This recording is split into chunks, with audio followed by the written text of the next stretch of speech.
Welcome to the Moose's LZ Bar and Grill Weekend Wrap, where we highlight a few of the storylines that occurred in sprint car racing over the weekend.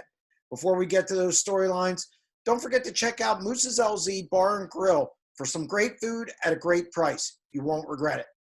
If anyone thought Jacob Allen's success was a fluke, he proved otherwise over the last 4 or 5 days with the World of Outlaws.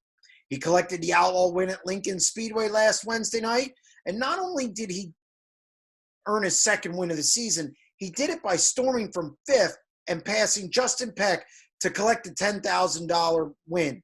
In other words, he earned it. He didn't start on the pole. The track didn't rubber up. No issues. Allen was money and just drove an unbelievable race against some top flight competition. Allen wasn't done there. On Saturday night in the Morgan Cup at Williams Grove Speedway, he was in control of the $17,000 to win event.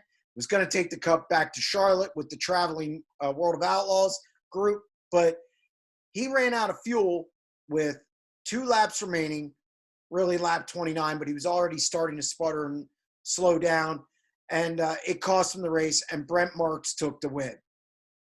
Still, he looked flawless those 28 laps. I was really impressed how he negotiated traffic on a surface that was extra tacky because a rain shower hit the speedway during the last chance showdown.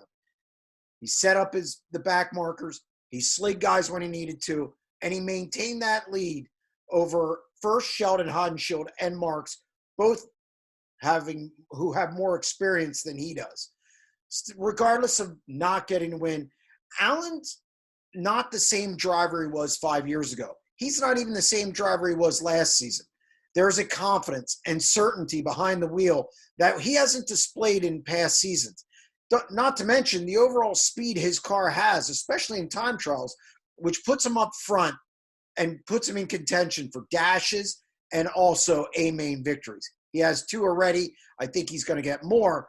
But after talking to Allen after the race, I was really impressed kind of with his mental game and how that's improved.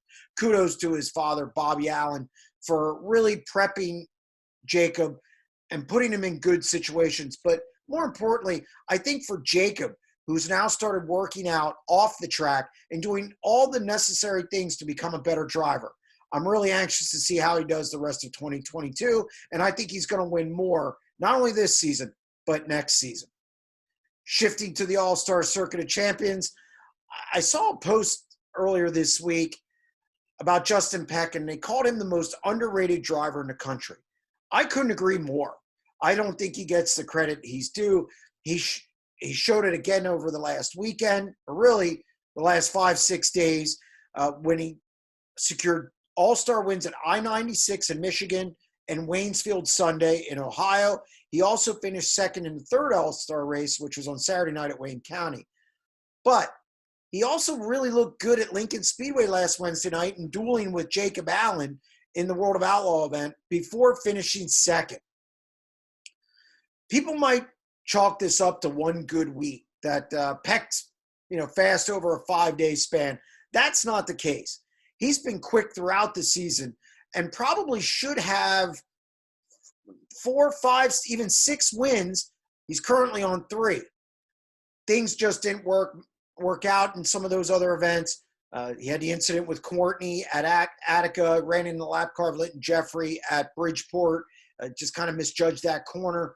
But the speed hasn't been there. I think he's been really good behind the wheel, just some little things. He erased those this past weekend, and we saw what happened. 2 wins, 2 second-place finishes. After the race at Lincoln, Peck mentioned to me about the winning a World of Outlaws title and how that was the ultimate goal in the sport. Peck isn't there quite yet. I don't know if the Tom Book Motorsports team is outlaw ready just yet. Maybe it will be. Maybe Peck will have to go someplace else with more funding to kind of reach that goal. Still, I see the improvement he shows year to year as a driver. And I think right now he's a top 15 driver in the country for certain, and he's flirting with the top 10. Stay tuned to see what he does the rest of 2022. Hunter Schuerenberg collected the win at Wayne County on Saturday night. Schonberg is one of the first wingless drivers to kind of venture into the 410 wing ranks, and he's starting to make his mark in the new division. Schuerenberg showed that, again, like I said, by winning at Wayne County, and it was his third win overall with the series, but second this season, second in 4 events. He also has a win at Lernerville. It's not easy making a move from one division to another, especially when it's a different division, but has some of the same characteristics. Obviously, wing racing is way different than wingless racing, but there are some things that transition. And Schuerenberg's kind of had to get rid of some habits while acquiring others, while keeping some familiarity.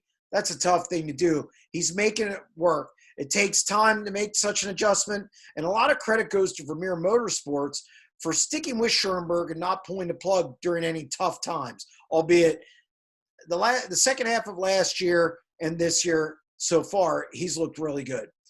This is all paying off, and I believe Schuerenberg has the staying power in the wing ranks, and I'm curious to see how many more wins he can get in 2022.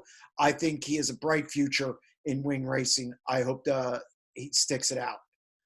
That's going to wrap up this edition of the Moose's LZ Bar and Grill Weekend Wrap.